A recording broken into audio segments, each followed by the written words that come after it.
इसमें आपका स्वागत है और आज हमारे साथ फेस टू फेस में फिल्म और टेलीविज़न जगत का एक मशहूर चेहरा, विशिष्ट हस्ती सुदेश बेरी जी हैं, जो उत्तराखंड में फिल्मों की शूटिंग कर रहे हैं।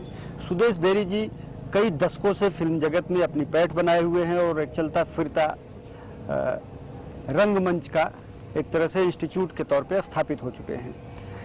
सुदेश बेरी जी उत्तराखंड में है, उत्तराखंड का क्या अनुभव है, उत्तराखंड में फिल्म के विकास की दृष्टि से कितनी संभावनाएं देखते हैं, इन सब मुद्दों पे विस्तार से बातचीत करने के लिए सीधे चलते हैं सुदेश बेरी जी के पास। सुदेश जी, आपका बहुत बहुत स्वागत है हमारे विशेष प्रोग्राम फेस टू फेस में। Thank you.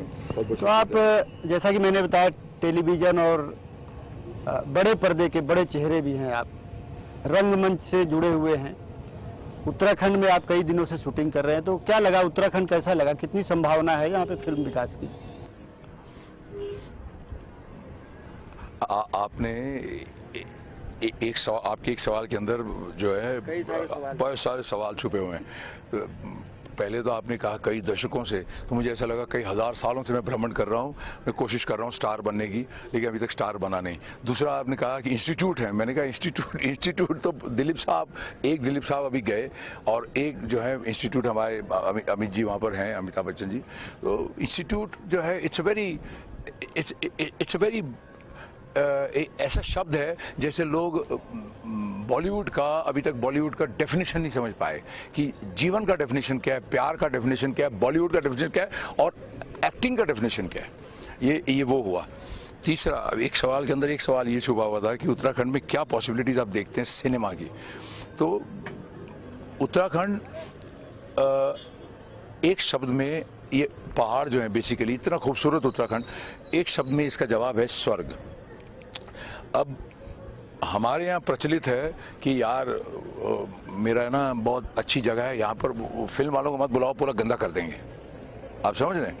तो कहने का मतलब ये है कि बॉलीवुड के अंदर अगर डिसिप्लिन आएगी, बॉलीवुड के अंदर अगर डिसिप्लिन आएगी तो बॉलीवुड का उद्धार होगा, बॉलीवुड और ग्रो होगा, बॉलीवुड और हेल्दी बनेगा। You know what I mean? Uttarakhand के अंदर, उत्तराखंड का और बॉलीवुड का क्या रिश्ता है कि बॉलीवुड को खूबसूरती दिखानी, यश चोपड़ा जी स्विट्जरलैंड जाते थे, खूबसूरती दिखाने को सामने एक्टर खड़े कर दिए और फिल्म अच्छी बनाई और लोगों को अच्छी लगी, और बाहर लोगों ने ये समझा कि ये स्विट्जरलैंड जो है यही इंडिया है। मेरे पास रशिया से बहुत सारे लोग, I have some connection in Russia, तो रशिया से बहुत सारे लोग आके पूछते हैं, हाँ यार इंडिया इज सो ब्यूटीफुल। तो मैंने कहा yes of course India is beautiful. तो फिर वो मुझे दिखाते हैं यश चोपड़ा जी के गाने। मैंने कहा this is not India, this is Switzerland, this is Austria, this is Austria. So Yash ji ने अपनी फिल्म बनाई और वो फिल्म हिट हुई, उन्होंने अच्छी फिल्म बनाई, हिट हुई। लोगों ने उसके एक शब्द का बहुत सारे अर्थ निकलते हैं ना, तो एक फिल्म को बहुत सारे लोगों ने बहुत सारे डायमेंशंस में देखा and they came to some conclusion. अभी उत्तराखंड का अगर कोई एक और यश चोपड़ा जी उत्तराखंड में आए और 50 फिल्में बनाएं और वो सारी फिल्में हिट हो जाएं, तो फिर रिश्ता जो है बन गया। जैसे मैंने सुना है कि स्विट्जरलैंड में एक लेन का नाम है, it's after mister Yash Chopra. I have heard so, I don't have any documentary proof, मैं फिर से बता रहा हूँ आपको, लेकिन आई हैव हर्ड बिकॉज चूंकि यश जी ने इतना उधर काम किया जाके और इतनी अच्छी अच्छी फिल्में बनाई, तो वो गवर्नमेंट ने जो है, आदमी करता ही है, जैसे महमूद इतने अच्छे एक्टर थे, उन्होंने भी आफ्टर हिज डेथ वो जूहू स्कीम बॉम्बे के अंदर उन्होंने हास्य कलाकार महमूद के नाम पे वो चौक रखा हुआ है। सुदेश जी, बिल्कुल आपकी बात मैं समझ रहा हूँ। कॉमर्शियल और आर्ट फिल्मों के बीच क्या अंतर समझते हैं, क्योंकि आप मैक्सिमम फिल्मों में, आप आर्ट फिल्मों में आपने बहुत सारी फिल्मों में काम किया है, तो आज के समय में अगर बात करें तो दोनों में क्या अंतर है और कौन सी फिल्में ज़्यादा बन रही हैं? आज रिश्ता जो है वो आर्ट फिल्म और कमर्शियल फिल्म जो है, आज सब रिश्ता जो है एकदम वो सब रिश्तेदार एकदम क्लोज हो गए हैं, सारे सब एक आपस में मिक्स हो गए हैं। एमैलगमेशन कहते हैं ना जिसे, घुल मिल गए हैं, शक्कर की तरह वो घुल मिल गए हैं। सिनेमा के अंदर आर्ट नहीं होता, कमर्शियल सिनेमा के अंदर आर्ट होता है। It's very artistic, it's very creative. So पहले आपने कह दिया था कि एक लड़की चलती जा रही है लोटा लेके, या कुछ गांव के अंदर कुछ चलती जा रही है। क्या आर्टिस्टिक शॉट है यार, आधा घंटे से आदमी चल रहा है, क्या शॉट है यार, वाह वाह, ये आर्ट फिल्म हो गई। सी सम पीपल, ब्यूटीफुल डायरेक्टर्स, अपने हिसाब से, अपने बजट में, अपने हिसाब से, अपने ऑडियंस के लिए फिल्में बनाते थे। भाई क्या फिल्म बनाई आपने यार, आप खुद बेडरूम में बैठ के देखोगे, वो बोलेगा ठीक है भैया, मैं ये फिल्म जो है मैं खुद ही बैठ के देखूंगा। ये फिल्म मैंने 4-5 दोस्तों से पैसे इकट्ठे करके, ये बहुत मुश्किल से मैंने फिल्म बनाई है। इस फिल्म का नाम है साइराट। ये इतने से बजट में मैंने फिल्म बनाई, वो फिल्म इतना बड़ा पैसा कमा लिया, और लोगों ने बोला ओहो, बनाई तो आर्ट फिल्म थी लेकिन ये तो कमर्शियल हो गई, धर्म बदल लिया फिल्म ने। तो सुदेश जी ने आर्ट और कॉमर्स के बीच की जो महीन अंतर होता है उसको स्पष्ट किया, बताया, क्लियर किया। फिल्मों की बात हम लोग कर रहे हैं सुदेश जी, सीरियल में भी आपने बहुत लंबे समय से काम किया है। महाभारत जैसे सीरियल फिर क्यों नहीं बनते? बन रहे हैं, बहुत सारी धार्मिक चीजें बन रहे हैं, बहुत सारी चीजें बन रही हैं। अभी तो ऐसा दौर आया है जिसमें कि हमारे देश के कुछ अच्छे प्रोड्यूसर्स जो हैं आगे बच्चों को एजुकेट करने की कोशिश कर रहे हैं कि देवी देवताओं का महत्व क्या है, सनातन धर्म का महत्व क्या है, संस्कारों का महत्व क्या है, हिंदुस्तान के ट्रेडिशंस का महत्व क्या है। पैरी पहना हम बोलते हैं, पैरी पहना मासी जी, पैरी पहना बोल दिया, पैरी पहना, लेकिन do you mean this? Do you mean this? 99% people don't mean this, but some people mean it and they do it.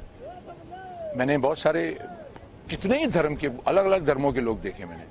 जब मैं उसकी मम्मी को मिलता हूं तो मैं प्रॉपर उनके पैर को टच करता हूं, और टच करने से जो है हमारे ग्रंथों में भी लिखा हुआ है कि टच करने से हमें उनकी ऊर्जा मिलती है, पॉजिटिव एनर्जी मिलती है। सो इसीलिए आजकल के प्रोड्यूसर्स एजुकेट करने की कोशिश कर रहे हैं वो बहुत सारे देवी देवताओं के। तो महाभारत जो है, it is beautiful, the best screenplay on the earth. Mahabharat is one of the best screenplay drama on the earth. उसको आप किसी एंगल से देख लो, इट इज चटपटा, it is drama, it is performance, it is relationship का जो तोड़ मरोड़ जो है, प्यार भी है, नफरत भी है, पूरे 9 रस हैं सब। तो महाभारत जो पहली बनी थी, रवि चोपड़ा जी ने बनाई थी, उसमें भी मैं राजा था, राजा विचित्रवीर्य। और ये जो महाभारत बनी 2013 में, जो मिस्टर सिद्धार्थ तिवारी ने बनाई, मेरे दोस्त हैं वो, बहुत अच्छा टैलेंटेड लड़का है वो, तो उन्होंने बनाई। उसमें भी मैंने जो है द्रुपद का रोल प्ले किया, द्रौपदी के पिता का। तो दोनों, वो 1984 महाभारत सुदेश बेरी, 2013 महाभारत, कितने साल हुए उसमें भी मैं, और दोनों में मैंने, उसमें तो खैर एक्शन नहीं था, मैं विचित्र वीर्य था। मेरी 3 पत्नियां थी, वो अम्बा, अंबालिका, अंबिका, जो पितामह जी, भीष्म पितामह कमा के लाते हैं मेरे लिए वो लड़के। इसमें जो है मैं द्रुपद बना था, तो इसमें भी मैंने हाथी से छलांग मारी इस महाभारत में, 2013 में या 14 में Mahabharat. It was beautiful, it was beautiful. तो ये इस किस्म की चीजें बनेंगी। हम लोग क्या कर देते हैं, हम बोलते हैं अरे यार ये माइथो है, ये मिथ्या है, ये काल्पनिक है। अरे भाई, तेरे डैडी की जो फोटो लगी है उधर दीवार पे, 100-200 साल के बाद वो भी काल्पनिक ही हो जाएगी। बिल्कुल आप सही कह रहे हैं। महाभारत के विचित्र वीर से लेकर के देवाधिदेव महादेव के अघोरी तक का जो सफर है, उसमें कितना बदलाव सुदेश बेरी में और उस विधा में, यानी टेलीविजन की विधा में क्या क्या परिवर्तन आपने महसूस की? आई थिंक मैं एक ही ऐसा एक्टर हूँ, वाहिद ऐसा एक्टर हूँ कि जिसने जो है सबसे पहली बात कभी रैट रेस में भागा नहीं, चूहा बिल्ली के चक्कर में पड़ा नहीं, स्टारडम मैं पहले तू पहले, मुझे ओवरटेक करने दे। अगर आप खरगोश हैं आप दौड़िए, मैं केंचुआ हूं, मैं अपनी चाल चलूंगा। वो आप 100 मीटर स्प्रिंटर हैं, आप 100 मीटर दौड़िए, मैं मैराथनर हूं, मैं मैराथन कंप्लीट करूंगा। भले मैं 100 साल जीऊं या मैं 200 साल जीऊं या मैं 500 साल जीऊं, जीना तो है। शिखंडी ने कहा था मैं 40 बार जन्म लूंगी, लेकिन लूंगा या लूंगी आई डोंट नो। तो उसके बाद फिर मैं जो है, लेकिन मैं अपना वादा पूरा करके रहूंगा या रहूंगी। जो हमारी भी सीरियल चल रही शक्ति, जिसमें वो जो है जो मेन प्रोटैगनिस्ट जो है लेडी प्ले कर रही हैं, तो महादेव जो किया टीवी, जो एक वाहिद ऐसा एक्टर जिसने सिनेमा, टेलीविजन, थिएटर एक साथ करता चला गया। जो मिला उसे मुकद्दर, बाकी जो मिला उसे मुकद्दर समझ लिया, मिल गया वो सपना, बाकी सब अपना, जो मिल गया वो अपना। महत्वपूर्ण सवाल मेरे ध्यान में आ रहा है सुदेश जी की, जैसे आपने कहा दिलीप जी, अमिताभ जी इंस्टीट्यूट है एक तरह से, अब की पीढ़ियों के लिए ऐसे इंस्टीट्यूट के तौर पे किन चेहरों को आप देखते हैं? आई फील दैट बहुत अच्छे अच्छे एक्टर्स अभी आए हैं, प्लेटफॉर्म बढ़ गया है, और खुशी की बात यह है कि थिएटर बंद हो गए। बहुत खतरनाक लाइन बोल दिया यार मैंने तो, कि खुशी की बात यह कि थिएटर्स बंद हो गए। मैं इस नेगेटिव तरीके से नहीं बोल रहा, मैं ये बोल रहा हूं कि नेटफ्लिक्स का प्लेटफॉर्म आ गया और अमेजोन का आ गया और ब्ला ब्ला ब्ला का आ गया।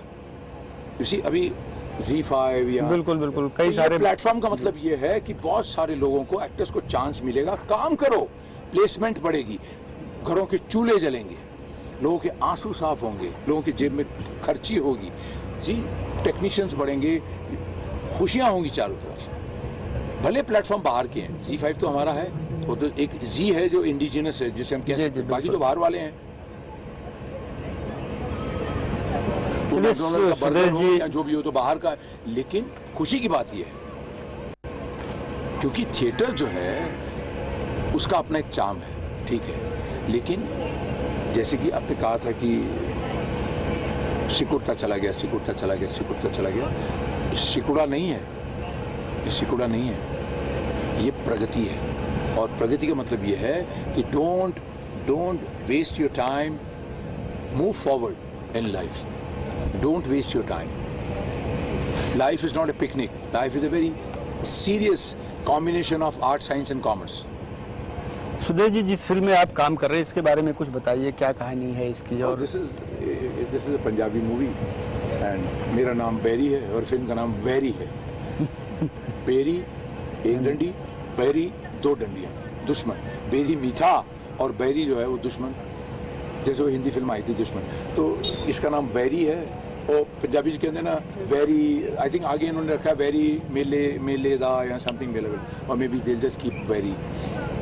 सो this is a story of feud between two families, दो परिवारों के बीच में कोई दुश्मनी। ये वो चीज़ है जो हम सिनेमा के माध्यम से थोड़ा सा चाट मसाला लगा के ये बताना चाहते हैं कि ये शराब है, ये नींबू पानी है, ये काढ़ा है, ये जो है रूह अफ़ज़ा है, या ये हिमालय वाटर है, ये गंगोत्री यमुनोत्री का हेल्दी वाटर। सो सारा दिखने में पानी दिखते हैं, बट सबका जो लेवल है वो अलग अलग है, सबका जो इनटेक है लेवल, इम्यूनिटी लेवल जो है सबका अलग अलग है। सो इसीलिए हम ये बताना चाहते हैं सिनेमा के माध्यम से कि these things you should avoid, you should not do. देखो इन्होंने ये किया तो ये हुआ, nobody wins in a war, nobody wins in a war. थोड़ा अपने जीवन के बारे में बताइए, कहाँ से शुरू हुआ, पढ़ाई लिखाई कहाँ हुई, फिल्मों में कैसे आना हुआ? मेरा जीवन तो अभी शुरू ही नहीं हुआ, जब शुरू होगा कुछ करेंगे जीवन में तो बताएंगे आपको, अभी तो खैर शुरू ही नहीं हुआ। ये सब ट्रायल बॉल चला, जैसे क्रिकेट में कहते हैं रणजी ट्रॉफी खेल रहे हैं, ट्रायल बॉल, रणजी ट्रॉफी, तो ये सब रणजी चल रहा है मेरा, रणजी 1992 से ये रणजी ट्रॉफी चल रहा है। तो जब कुछ करेंगे तो आपके सामने आएगा। बाकी मैं एक छोटी सी मिसाल ये देता हूँ कि अभी कुछ दिन पहले मैं एक एक्टर के साथ शूटिंग करने आया था, तो 40 इयर्स में उस एक्टर ने 700 पिक्चरें की। And I am not against that. मैं उनके साथ हूं। उन्होंने 700 मूवीज की, गिनीज बुक में नाम है उनका, गिनीज बुक में नाम है उनका। और मैंने 35 सालों में सिर्फ 50 फिल्में की। तो इससे इसका मतलब नहीं मैं बड़ा ग्रेट हो गया। सम पीपल से सुदेश प्रैक्टिकल बनो। You see at the end of the day you need money, दाल रोटी, रही मन इतना दीजो जामे कुटुंब समाए, परिवार भी भूखा ना रहे और साथ भी भूखा ना जाए। चलिए, बहुत सारी बातें कर ली सुदेश जी। हमारे चैनल के माध्यम से ऐसे लोगों को जो फिल्मी जगत में आना चाहते हैं, इस नई पीढ़ी को क्या संदेश देना चाहेंगे? फिल्मी जगत में आना चाहते हैं,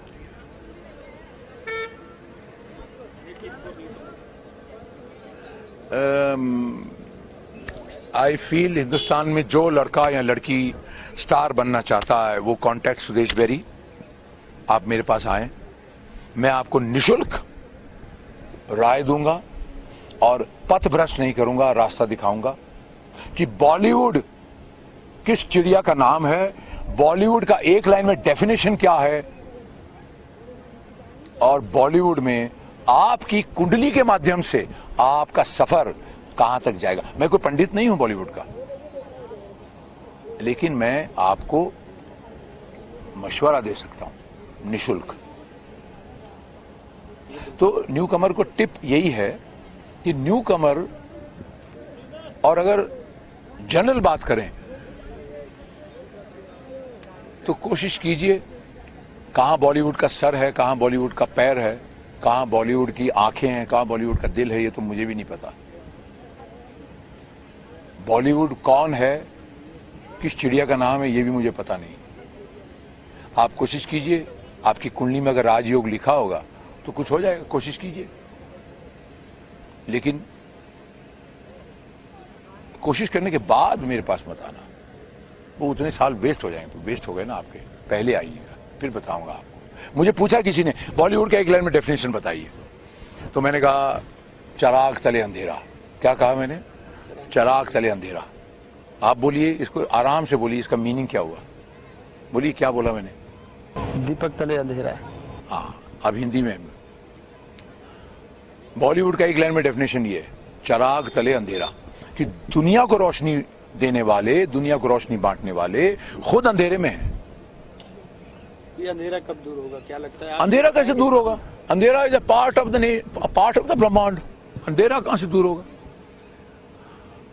अंधेरे को चीरता बेचारा आता है, हमको थोड़ी रोशनी देता है वो सूरज साहब हमारे, तो वो कहां से दूर होगा? वो तो बेस है। चिराग तले होता, चराग तले अंधेरा, हाँ? सूरज तले नहीं, सूरज नहीं, वो चराग है। सारे बॉलीवुड भी चराग है, को खा जाता है। नहीं, वही तो कह रहा हूं। किसको खाता है? आधे को खाता है, आधा अंधेरे में है। सरकार, यहां चेकमेट हो गए आप, यहां चेकमेट हो गए आप। ठीक है, एक अंतिम सवाल है सुदेश जी, आप उत्तराखंड में हैं। उत्तराखंड की जो सरकार है, फिल्म निर्माण के लिए लोगों को आमंत्रित करने के लिए बहुत सारे प्रयास कर रही है। एक फिल्म विकास बोर्ड भी बनाया है और बड़ी मात्रा में सब्सिडी देने का भी उन्होंने योजना बनाई है, और तमाम फिल्म वालों को यहाँ बुला रहे हैं। स्वयं यहाँ के मुख्यमंत्री मुंबई कई बार जा चुके। अभी जो वर्तमान में मुख्यमंत्री अभी जल्दी ही बने हैं, पुष्कर सिंह धामी, उन्होंने भी बहुत प्रयास किया है कि फिल्म वाले उत्तराखंड आए, जिससे उत्तराखंड की पहचान भी देश में बने। तो एक एक्टर के तौर पे अगर कुछ आपने ऑब्जर्व किया और मुख्यमंत्री से कुछ कहना चाहते हो तो जरूर आप हमारे चैनल के माध्यम से बताएं। मैं सिर्फ ये कहना चाहता हूं कि अति नहीं हुई है। बॉलीवुड टोटली ब्लैक नहीं है, बॉलीवुड टोटली वाइट भी नहीं है। हर जगह, हर व्यवसाय में, हर जगह अच्छे बुरे लोग होते हैं। आप अगर ये चाहते हो कि आपके स्टेट के अंदर अच्छा सिनेमा, अच्छी फिल्में बने जैसे हॉलीवुड वाले बनाते हैं, अच्छी फिल्म बनाए जो पूरी दुनिया को एंटरटेन करते हैं रियल मायने में, 2D 3D 4D करते हैं और अच्छी चीज़ें बनाते हैं, एक्शन फिल्में बनाते हैं, मज़ा आता है देखने में। तो अगर आप चाहते हैं कि अच्छा सिनेमा यहाँ पर आए तो आप खुद अपनी सुपरविजन में किसी को अपॉइंट कीजिए और बोलिए कि मैं तेरे हाथ में ब्रह्मास्त्र देता हूं, ये ब्रह्मास्त्र तू चला। आप समझ रहे हैं कि हमने एक टीम गठित कर दी और हमने सैंक्शन कर दिया, जा बॉलीवुड बना लिया, ऐसे नहीं। उनको ये बोलिए कि आप सुदेश बेरी को बोले मेरे पास आ, इधर बैठ, 40 साल का तजुर्बा है ना, ये ले ब्रह्मास्त्र चला, हम चला देंगे। तो मैं अपने चैनल के माध्यम से, सिर्फ आपके चैनल के माध्यम से सिर्फ ये कहूंगा कि मैं दूसरों के बारे में नहीं बोल सकता ना, मैं खुद के बारे में तो बोल सकता हूं। कोई भी बड़ा फिल्म मेकर आएगा या कोई भी बड़ा, जिसे हम बड़ा कहते हैं सो कॉल्ड, वो आएगा, वो आपको कल को डिसअपॉइंट कर देगा। कोई फिल्म चली या नहीं चली, एक फिल्म बनाएगा। तो ये जो है सुदेश बेरी जो है, ये इसके पास 40 साल कम नहीं होते, 40 साल का एक्सपीरियंस है। वो मैं एक्सपीरियंस का जो है टोटली जो पूरा फायदा जो है वो पूरा उत्तराखंड को दे सकता हूँ, दे दूंगा नहीं बोल रहा हूँ, दे सकता हूँ। इफ जो कहते हैं ना कि बुल्ले शाह माँ बाप को बुरा कदी ना आख, भावें लाख होना का कसूर होवे, राह चलते को दिल कभी ना दे, भावें लाख होदे चेहरे ते नूर होवे, दोस्ती ओदे नाल कर जिथे दोस्ती निभाण दा दस्तूर होवे। आप समझे? तो आप 2 कदम आइए, मैं 8 कदम आता हूँ। बिल्कुल, आपने जो सुझाव दिया है हमारे चैनल के माध्यम से उत्तराखंड के मुख्यमंत्री तक ये बात पहुंचेगी और इस पर जरूर कोई सकारात्मक कदम उठाएंगे जिसका आने वाले समय में उत्तराखंड को प्रॉफिट मिलेगा, फायदा मिलेगा। आप हमारे शो में आए, हमको अपना बहुमूल्य समय दिया, फिल्मों के बारे में अपने अनुभव बताए, आपका बहुत बहुत धन्यवाद। Thank you very much. जय हिंद। तो ये थे हमारे साथ भारतीय टेलीविजन जगत के शोमैन सुदेश बेरी और उन्होंने विस्तार से वर्तमान समय में टेलीविजन की दुनिया में क्या चल रहा है, खासकर उत्तराखंड में किन चीज़ों की ज़रूरत पड़ेगी फिल्म विकास के लिहाज से, और उन्होंने मुख्यमंत्री को सुझाव भी दिया कि किस तरह से वो काम करके उत्तराखंड को फिल्म जगत के लिए एक आकर्षक स्थल बना सकते हैं, प्लेस बना सकते हैं, इसके बारे में बताया। अगले सप्ताह मिलेंगे ऐसे किसी अन्य हस्ती के साथ, तब तक आप देखते रहिए फेस टू फेस।